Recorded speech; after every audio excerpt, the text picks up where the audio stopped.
ಮಚ್ಚನ್ನ ಹಿಡಿದು ರೀಲ್ಸ್ ಮಾಡಿ ಪರಪ್ಪನ ಅಗ್ರಹಾರದ ಜೈಲನ್ನ ನೋಡಿ ಈಗ ವಿನಯ್ ಗೌಡ ಮತ್ತು ರಜತ್ ರಿಲೀಸ್ ಆಗಿದ್ದಾರೆ. ಮಚ್ಚು ಹಿಡಿದು ರಜತ್ ವಿನಯ್ ರೀಲ್ಸ್ ಮಾಡಿದಂತಹ ಪ್ರಕರಣಕ್ಕೆ ಸಂಬಂಧಪಟ್ಟಂತೆ ಜೈಲಿನಿಂದ ರಜತ್ ವಿನಯ್ ಗೌಡ ಷರತ್ತುಬದ್ಧ ಜಾಮೀನಿನ ಮೇರೆಗೆ ರಿಲೀಸ್ ಆಗಿದ್ದಾರೆ. ಜೈಲಿನಿಂದ ಬಿಡುಗಡೆಯಾದ ಬಳಿಕ ರಜತ್ ವಿನಯ್ ಗೌಡ ತಮ್ಮ ಮೊದಲ ಪ್ರತಿಕ್ರಿಯೆ ಕೊಟ್ಟಿದ್ದಾರೆ. ಕರ್ನಾಟಕದ ಜನತೆಗೆ ಕ್ಷಮೆಯನ್ನ ಯಾಚಿಸ್ತೇವೆ ಅಂತ ಹೇಳಿದ್ದಾರೆ. ನನ್ನ ಅಭಿಮಾನಿಗಳು, ಕುಟುಂಬದವರಿಗೆ, ಸ್ನೇಹಿತರಿಗೆ ನಾನು ಕ್ಷಮೆಯನ್ನು ಕೇಳ್ತೀನಿ. ಇಷ್ಟು ದೊಡ್ಡದಾಗುತ್ತೆ ಇದು ಅಂಥೇಳಿ ನನಗೆ ಗೊತ್ತಿರಲಿಲ್ಲ. ಇನ್ನು ಮುಂದೆ ಈ ರೀತಿ ಆಗದಂತೆ ಎಚ್ಚರವನ್ನು ವಹಿಸ್ತೇನೆ ಅಂತ ಹೇಳಿದ್ದಾರೆ. ಸಾಮಾನ್ಯ ವ್ಯಕ್ತಿಯಂತೆ ಪೊಲೀಸರು ಇನ್ವೆಸ್ಟಿಗೇಷನ್ ಅನ್ನು ಮಾಡಿದ್ದಾರೆ. ಪೊಲೀಸರ ಮೇಲೆ ಆರೋಪವನ್ನು ಮಾಡಬೇಡಿ ಅಂತ ಕೂಡ ವಿನಯ್ ಗೌಡ ಹೇಳಿದ್ದಾರೆ. ಜೈಲಿನಿಂದ ಬಿಡುಗಡೆಯಾದ ಬಳಿಕ ನಟ ವಿನಯ್ ಗೌಡ ಮಚ್ಚನ್ನು ಹಿಡಿದು ರೀಲ್ಸ್ ಮಾಡಿದಂತಹ ವಿಚಾರಕ್ಕೆ, ಅರೆಸ್ಟ್ ಆಗಿ ಷರತ್ತುಬದ್ಧ ಜಾಮೀನಿನ ಮೇಲೆ ಹೊರಬಂದಂತಹ ವಿಚಾರಕ್ಕೆ ಮಾತನಾಡಿದ್ದು ಹೀಗೆ. ನಿಮ್ಮೆಲ್ಲರಿಗೂ ಗೊತ್ತಿರೋ ಹಾಗೆ ಒಂದು ಇನ್ಸಿಡೆಂಟ್ ಆಗಿದೆ. ಆ್ಯಂಡ್ ಈ ವಿಡಿಯೋ ಮಾಡ್ತಿರೋದು ಏನಕ್ಕೆ ಅಂದರೆ, ಕರ್ನಾಟಕದ ಪ್ರತಿಯೊಬ್ಬರಿಗೂ ನನ್ನ ಕಡೆಯಿಂದ ಕ್ಷಮೆ ಕೇಳಬೇಕಾಗಿತ್ತು. ದಯವಿಟ್ಟು ಕ್ಷಮಿಸ್ಬಿಡಿ.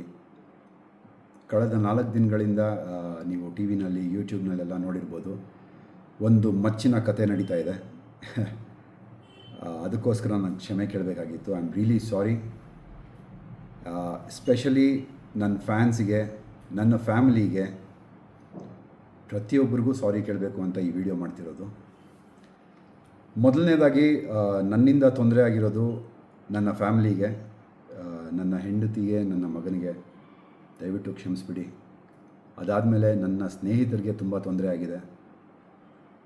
ಚೇತನ್, ಶಂಕರ್, ಸೀನಾ, ಸಾಕಷ್ಟು ಜನರು ದಿನ ರಾತ್ರಿ ಅಂತ ನೋಡ್ದಿರ ಜೊತೆಯಲ್ಲಿ ನಿಂತ್ಕೊಂಡು, ಪೊಲೀಸ್ ಸ್ಟೇಷನ್ ಹತ್ರ ನಿಂತ್ಕೊಂಡು, ಸೆಂಟ್ರಲ್ ಜೈಲ್ ಹತ್ರ ನಿಂತ್ಕೊಂಡು ನಮಗೋಸ್ಕರ ಕಾಯ್ಕೊಂಡಿದ್ದು ತುಂಬ ತುಂಬ ತುಂಬ ಹೆಲ್ಪ್ ಮಾಡಿದ್ದಾರೆ.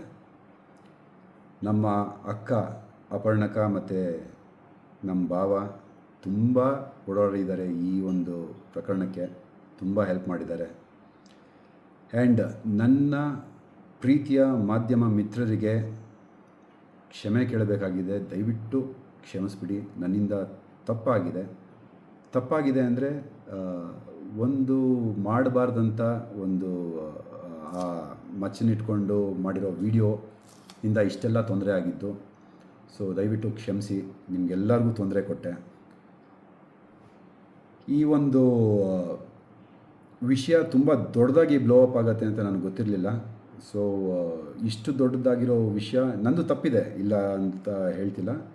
ಬಿಕಾಸ್ ನನ್ನ ಎಚ್ಚರಿಕೆನಲ್ಲಿ ನಾನು ಇರಬೇಕಾಗಿತ್ತು. ಈ ಥರ ಒಂದು ಇನ್ಫಾರ್ಮೇಷನ್ನ ನನ್ನ ಫಾಲೋವರ್ಸ್ಗೆ ನಾನು ಕೊಡಬಾರ್ದಾಗಿತ್ತು. ದಯವಿಟ್ಟು ಕ್ಷಮಿಸ್ಬಿಡಿ. ಆ್ಯಂಡ್ ಸಾಕಷ್ಟು ಸಪೋರ್ಟು ಮಾಡಿದ್ದೀರಾ. ನನ್ನ ಬಗ್ಗೆ ಮಾತಾಡಿರೋವಂಥ ಮಾತುಗಳನ್ನೆಲ್ಲ ನೋಡಿದೆ. ನನಗೇನು ಬೇಜಾರಾಗಿಲ್ಲ.